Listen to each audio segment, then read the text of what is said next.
Okay, let's go over Chapter 8. Question 1. A seller's failure to disclose a serious defect about a product for sale will not give rise to an action for fraud.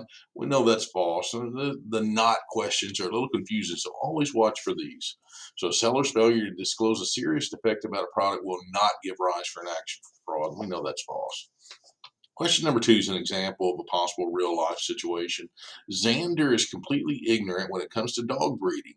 Natalie, an expert dog breeder, knows that a certain puppy has thoroughly ordinary bloodlines and will never win a dog show. So Natalie is an expert dog breeder and she knows this. But when she convinces Xander to purchase the puppy for $20,000 based on her expert recommendation. And again, listen to the words here. Here is telling you that she knows, and she's selling it for $20,000 based on her expert recommendation. The puppy grows into a dog whose only noticeable talent is chewing shoes and never wins any ribbons. Xander can probably recover damages based on what? And that's going to be fraud. So in a real life situation, that information is not typically given to you, but in this situation, the information is given to you, so there is fraud. Question number 3. Greg visits an open house of a home for sale in a new subdivision. The realtor assures him the particular house is where a family can live happily ever after. Greg purchases a house, but his wife is not crazy about it. What can happen here? So, happily ever after. Someone can tell you, a real estate agent or even like a car salesman can tell you this is a great car, you're going to love it. I don't mean you're actually going to love it. Here it's just normal puffery, and that's allowed. So you can't rescind that contract based on telling them that they're going to live happily ever after there. Question number 4. Bill is thrilled that Fran has agreed to marry him, but Bill has had trouble in previous marriages. So before he marries Fran, she signs a contract that states for every year that they are married, she will receive $50,000 and should they ever get a divorce. This is an example of one. I think we've all heard of these. These are prenuptial agreements. 3 prenuptial agreements. Question number 5. Carly is a minor. And here's the words that really matter here. With her parents' consent, she signs a contract to buy an airplane ticket for Hawaii for spring break in Hawaii. Her parents they're liable for the contract because it tells us that with her parents' consent. So they're just as liable as she is, and she's as liable as they are.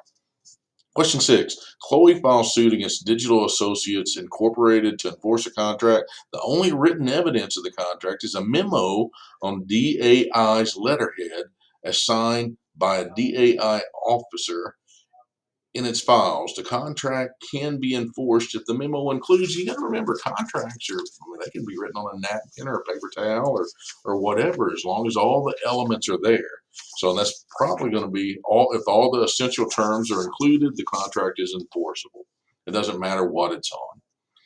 Question 7. Shelley and Lamar send their 15-year-old son to sign a contract to purchase liquor for their bar and grill. The contract is you can't do that because the contract can't be anything. You can't contract illegal activity, and this is illegal, so you can't do that.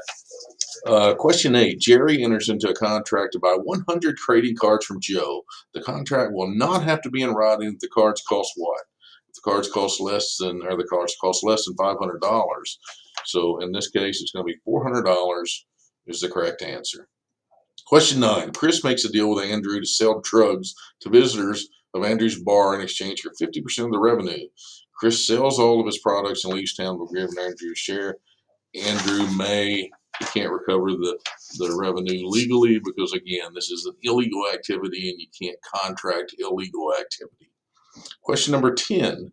For contracts subject to the statute of frauds, which is the following is not a valid exception for contracts involving interest in land. So a prenuptial agreement. Prenuptial agreement is not, you can't do that. It's not a valid exception for the contract involving interest in land. A prenuptial agreement is the correct answer. Question number 11.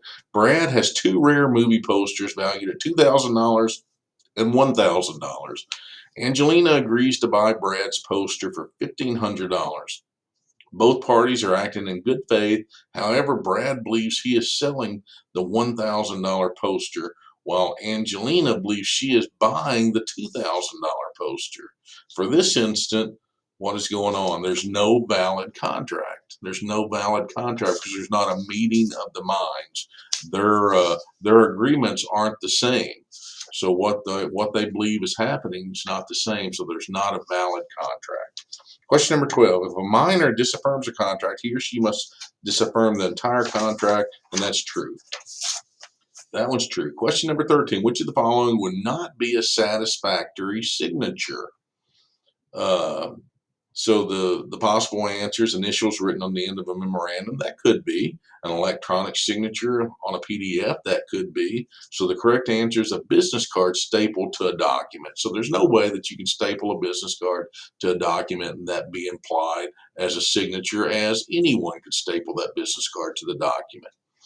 There's no way to connect the intent of the person stapling that. Question 14. Which of the following would not likely contain an enforceable exculpatory clause?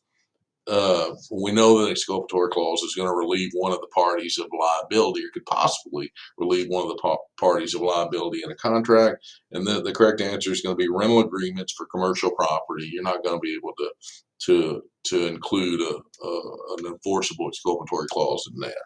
So the correct answer is rental agreements for commercial property. Question number 15. Selena buys a cell phone for $550, an air hockey table for $1,500, and signs a 2-year employment contract for a $4,000 monthly salary to start at the beginning of the next month. The statute of frauds covers what? It covers the employment contracts, that's over $500, the game table, and the phone. Those are the things that are over $500. And that's the last question. Okay, we'll move on to chapter 9 today or tomorrow. Thank you.